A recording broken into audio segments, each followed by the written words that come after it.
వరంగల్ వేదికగా తెలంగాణ రాష్ట్ర అవుట్సోర్సింగ్ ఉద్యోగస్తుల ఆత్మగౌరవ సభ పెట్టుకున్నాం. కానీ మాకు ఎక్కడ కూడా ఆత్మగౌరవం అనేది లేకుండా ఉంది. ఈరోజు డిపార్ట్మెంట్లో మేము పనిచేస్తున్నాం. నాటి తెలంగాణ ఉద్యమం నుంచి మొదలు పెడితే నేటి బంగారు తెలంగాణ వరకు ఈరోజు రాష్ట్రానికి పథకాలు వచ్చినాయి, తెలంగాణ వచ్చింది.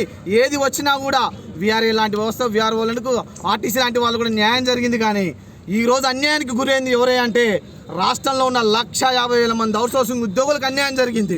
కాబట్టి ఇప్పటికైనా గౌరవ ముఖ్యమంత్రి గారు హామీ ఇచ్చిన ప్రకారం మా అందరినీ కూడా రెగ్యులర్ చేసి 6 లక్షల కుటుంబాల పైచిలుకులందరికీ కూడా ఆనందింపజేస్తాడని చెప్పి కూడా ఈ సభావేదిక ద్వారా మేము అందరం ఆశిస్తున్నాము. అలాగే త్వరలోనే మేము అందరం కూడా రాష్ట్ర స్థాయిలో 1,00,000 మందితోని హైదరాబాద్లో మహాగర్జన సభ కూడా పెట్టుకోబోతున్నాము. ఆ సభ ఆలోపు గౌరవ ముఖ్యమంత్రి గారు మాకు న్యాయం జరిగితే అది పెద్ద విజయోత్సవ సభ అవుతుంది. లేకపోతే మా యొక్క స్టేట్ చేసి మళ్ళీ కూర్చొని కూడా ఇంకొక పెద్ద సభ కూడా గర్జన సభ లాంటివి కూడా నిర్ణయించుకోవాలని చెప్పి కూడా మా రాష్ట్ర చేసి నిర్ణయించింది. ముఖ్యంగా ప్రతి ఒక్క అవుట్సోర్సింగ్ ఉద్యోగిని రెగ్యులర్ చేయాలనేది మా మొదటి డిమాండు. అలాగే ఇప్పటి వరకు మమ్మల్ని అందరినీ కూడా జలగలాగా పట్టిపిడుస్తున్నటువంటి ఏజెన్సీ వ్యవస్థ, ఈరోజు ఏజెన్సీ వ్యవస్థ వల్ల గవర్నమెంట్కు ఆర్థికంగా కూడా నష్టం జరుగుతుంది. 18% జీఎస్టీ ఒక్కొక్క ఎంప్లాయీ మీద పే చేస్తున్నారు.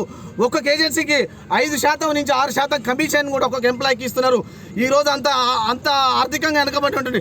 ఉన్న వాళ్ళకు మా అందరికీ ఆ డబ్బులు పంచినట్టయితే మా కుటుంబాలలో ఆనందం ఉంటుంది. మేము కూడా ఈరోజు ఆత్మగౌరవం కలిగి ఉంటాం. ఈరోజు మేము ఎక్కడ పనిచేస్తున్నాం అంటే గవర్నమెంట్ ఉద్యోగం అని మేము ఆఫీసులో చెప్పుకుంటున్నాం. కానీ మీ ఉద్యోగం ఏంటంటే అవుట్సోర్సింగ్ అని చెప్పుకోలేకుండా మేము ఆత్మగౌరవంగా బతకలేకపోతున్నాం. కాబట్టి ఈ ఆత్మగౌరవ వేదిక సాక్షిగా మేము ఇక నుంచి ఆత్మగౌరవంగా 6 లక్షల కుటుంబాలు బతికే విధంగా మీరు త్వరలోనే మాకు ప్రకటన చేస్తారని చెప్పి మీ మీద ఇంకా మాకు నమ్మకం ఉంది. కాబట్టి అయ్యా గౌరవ ముఖ్యమంత్రి గారికి ఈ వేదిక ద్వారా ఒకటే కోరుకుంటున్నాం, 6 లక్షల పైన కుటుంబాలు ఖచ్చితంగా మీరు న్యాయం చేస్తారని ఈ సభాముఖం ద్వారా మేము కోరుకుంటున్నాము, మిమ్మల్ని ఆశిస్తున్నాము. మేము కూడా మీ వెంటనే ఇంకా ఉన్నాము. ఇంకా ముందు మీరు ప్రవేశపెట్టబోయే పథకాలలోని ఇంకా నెంబర్ 1 రాష్ట్రానికి తీసుకొచ్చే విధంగా మా యొక్క ప్రతి అవుట్సోర్సింగ్ యొక్క వెన్నుముకలా కూడా నిలబడతామని చెప్పి కూడా